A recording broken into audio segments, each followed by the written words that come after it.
छठी सिंहपोरा कत्लेआम को 22 बरस मुकम्मल हो चुके हैं।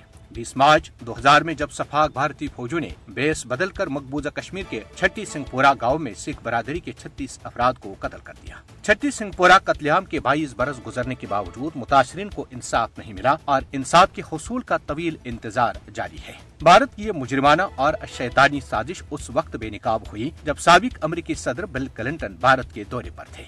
मासूम और बेगुनाह सिखों के कत्लेआम पर बिल क्लिंटन ने एक बयान जारी करते हुए कहा था कि इस कत्लेआम से बखूबी अंदाजा लगाया जा सकता है कि कश्मीरी अवाम कैसे और किन हालात में जिंदगी बसर कर रहे हैं। सन 2000 में आज ही के दिन सुबह सवेरे जनूबी कश्मीर के छठी सिंहपोरा में फिरका परस्त और हिंदुत्व भारतीय फौजों के हाथों 36 सिखों का कत्लेआम किया गया था। छठी सिंहपोरा कत्लेआम का मकसद कश्मीरी अवाम की अजीम और लाजवाल जद्दोजहद आजादी को जहाँ बदनाम करना था, वहीं मकबूजा कश्मीर में मुसलमानों और सिखों के दरमियान सदियों पुराने भाईचारे को नुकसान और दोनों बरादरियों को एक दूसरे के खिलाफ ला खड़ा करना था। छठी सिंहपोरा में सिखों का कत्लेआम कश्मीरी अवाम की हक खुद इरादत की जद्दोजहद को दहशत गर्दी के साथ नथी करने की एक मुजरिमाना भारतीय कोशिश थी। भारतीय सफाकों ने सानिया छठी सिंहपोरा के चंद रोज बाद 5 आम कश्मीरियों को गिरफ्तार करके उन्हें पांचलथन पथरी बल के मकाम पर शहीद करके 36 सिखों के कत्लेआम में मलवस गैर मुल्की करार दिया था। लेकिन शदीद अवामी एहतजाज और मुजाहिरों के बाद जब उन 5 अफराद की कब्र कुशाई की गई तो उनकी शनाख्त मकामी अफराद के बतौर हुई और तहकीकात में भी भारतीय सफाकों को उन 5 मासूम अफराद के बेईमाना हिरासती कत्ल में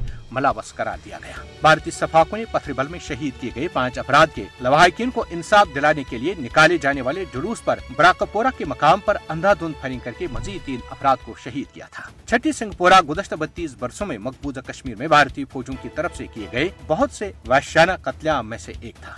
आजादी पसंद क़यादत ने छठी सिंहपोरा समेत कत्लेआम के दूसरे वाक़यात की आलमी सतह पर तहकीकात और उनमें मुलव्वस मुजरिमों को कैफिर किरदार तक पहुँचाने का मुतालबा किया था। खुद सिखों ने भी छठी सिंहपोरा के कत्लेआम में भारतीय फौजों को मुलव्वस ठहराया था।